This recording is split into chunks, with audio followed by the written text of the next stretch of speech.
Ngayon pong sana payari nining pandemyang iti, niya po. Metong po karing bagi darakal ng darakal niya po. Yapin po yung miyayaliwang pisasabyan niya po. Yapin po anyapang pandemya, may uso no ring marites niya po. Sabi da po, mimimwala po kano ring taong ating lagyong marites ngayon panahon na ini. Pero po, nakarakal na balita niya po, ing midadala kay katamo. At ining balitang ini, dadaladan nung nino-nino. Pero yung kutang yapin po ini. Po tagalang itamo pong Kristyano, kalingwan tamo, na itamo yung minuna dapat marites. Yan po. Itamo dapat yung minunang magdala king mayap a balita. Ning kayo po kasi paisaul tayong mayap a balita, karing miyayaliwang balitang dadalada ring aliwang tao. Sometimes we want to hear different news rather than the good news that we must bring to one another. Lawin niya po Felipe, niya po, indela na kang Nathaniel, yapin niya yung maya pabalita. Ikit mi ni Jesus. Siguro itamo po, kutangan tamo, niya po. Have we shared about our faith to other people? Niya po. Ita pong, nung ikit mo yung makanano kasanting ing mamasang Ebanghelyo aldoldo bankanta akit me nung makanano yang makalapat king biemo iti. O nung makanano ing milagro na ning pamag nga ding rosaryong aldoldo tigkil ni ing biemo. O kaya ni po nung makananong king mismong kay kang pamigunam karing banal ni po. Deti gewada kang mas maburing maging magkapilit maging banal king kay kang aldoldo pamibiebie. O yung saya, ang tula na ning pamangumpisal. Yan po. Yung kayo po, ito yung metong karing bagi, kulang kay katamo. We do not actually share our faith. Tani po dadala, ing maya pabalita na ning kay katamong kasalpantayanan. At nung tayo dadala, ing maya pabalita ning kay katamong kasalpantayanan, pota, we have been missing out on the people that should have been converted. Retang taong dapat may tagkil kapamilatan tamo. Huling itamo, etamo mo migsalita. Lawen tayo po, Felipe, ikwaning atagkili Nathaniel. Agyang niya pong minuna, ing reception ng Nathaniel, nano po. Atin waring mayap lumwalken. Po. Pero lawen niya po, pe patinag Felipe. Po. Sinabi na, tara, lawin mo. He was that convinced. Makantaya po kakonbinsi i Nathaniel, i Felipe, na sabihan na keka, kini lawin mo.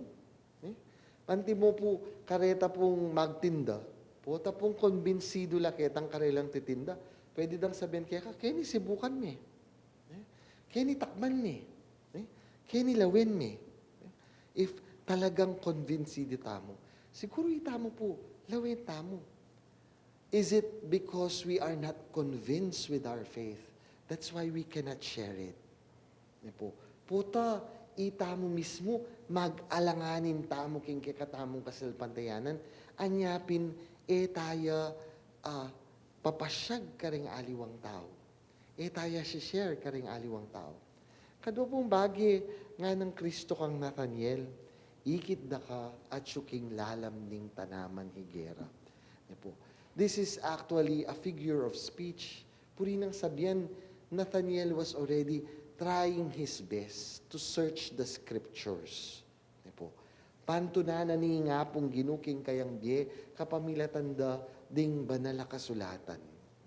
At sinabi ng Kristo kaya, ikit da na kang manintun. Siguro itapoy metong ka rin dapat tamo mo namang lawin king biyeta mo. Ita mo po, do we still search for the Lord? Panintunan tayo pa'y nga pong gino, king kekatamong pamibiyebye. Ning kayo po kasi, ita mo ngining panahon tamo, we are stuck ketang kapanintunan. Na ing buri ng sabyan, the material things. Ita pong basta't ating kang kapanintunan, buri ng sabyan, itang material abagi, provide mo. Pero yung kutang, Yan po. Yapin po ini, did not the pandemic teach us a lesson? That in the end, yes, material things are important, but there are more important things than the material things. Ing magkabye kay katamo, aliwa mo rin ing material na bagay nga rin. Dapat ing magkabye kay katamo, ing bagay pagkabye na ning kay katamong espiritu. That our spirits are still alive. Because yes, you can be breathing. Yes, you can be eating. Pwede ka pong mamangan, pwede kang mangisnawa, pero alaning espiritu mo. Metening espiritu mo. Mo, anyapin niyang pandemya, dakal na rin may nga depress sa tao. May nga lungkot in karelang biye. Bakit? Kasi king kamatutwanan, what died, what was infected was not practically them. Ela may apektuan king COVID-19. Ing may apektuan ing karelang espiritu. Their spirits were the one infected with a virus that sometimes could not be healed by any antibiotic. Maya pa ing COVID-19, ngini yata, 5 days mo, mag-isolate ka, okay na ka. Pero yung kutang, potang may depress ka. Potang mila ko nakagana, King Bie. How do you cure that? Nano'y nga sali mo king butika, ban kanta, may balik yung pasibayo itang gana mo king Bie. At ita, ing sasabihan na kay katamo, only one thing can actually bring the Spirit back to us. And that is to search for the Lord. Panuntunan niya nga pong Gino. At potang asumpungan mi, potang akatagmumi nga pong Gino. Mamyeyang biye pasibayo keka. Agyang mita singay gana-gana. Baliyo po, ngayon pong panahon tamo, mag-wonder ko. Mo, in Pilipinas, agricultural land country tamo. So, dati mo po, anyang anak tamo. Pota pong dumalan la ring truck, magdalang, nangos kanini, magdalang sugar cane, tatagalan tala pa. At itamongan, mamangus tamongan dating sugar cane. Asa saliya pa yan kimpalengki dati. Ot ngini, halata mo asukal. Sabi na po ning Department of Agriculture, ing tutuki po ka nung magka-shortage asin. Sabi ko, ginuko nga ko ing buong Pilipinas, makabalot ya, king dagat. Sea water is the provider of salt. And now, there will be a shortage of salt? Sabi ko makanyan, kamanghamanghay ni nga ako makanyan. This is something to think about. Pero po tapo, baluyo, naning mila ko. Ing mila ko is the zest to produce these things. Mila ko no gana rin tao. Sabi da yung solusyon ka no, land reform. Sabi da yung solusyon ka no, dakal pang abono imbiye ka rin farmers. Pero yung kutan, bisala pa. Bisala pang mananam. Tingaliwa ka rila, they have sold their lands because they have given up completely. Mila ko na lagana. Makanyan mo naman po. Tingaliwa po ka rin kay katamo pong gagawang asin. Mag-construction na la. Bakit? Kasi mila ko no gana. When the Spirit is the one killed, potang mila ko ni gana mo, agyang nano pang ibyeda keka, alana. Anyang minunang panahon, ada rin tao, kahit magdildil lang kami ng asin. Because they had the zest for life.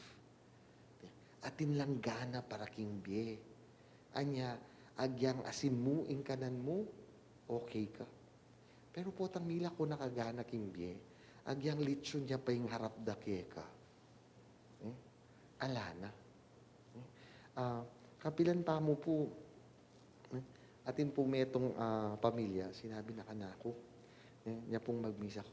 O na ano pong kay Matena, kung makanyan. Actually po mo nga ng makanyan, 99 years old. Oh, ako. So nano ako maanyan, may kasakit ya nga ako maanyan. Ali po nga na, tinigil niya po. Po. Itamo po atin tamong konseptong makantay da. Itang tinigil. Buri nang sabyan, bisang mangan. Po. Pota pong metwaning tao, bala mo po there comes a point in their lives when their spirit is actually already gone. Po. They are still alive, but the spirit has gone. The zest for life has already gone. Okay mo po ita nung 99 years old na ka. Po. Siguro, sabihan mo, okay, nita mo, 99 nerigin. Pero, sometimes, some of us, ila pa man po miras 30, ala nung spiritu. They don't have the zest for love, for life, and for facing up the challenge of life. Let us ask the intercession of Saint Bartholomew to give us the zest to live and look for the one who can give us the spirit that we need to live our lives.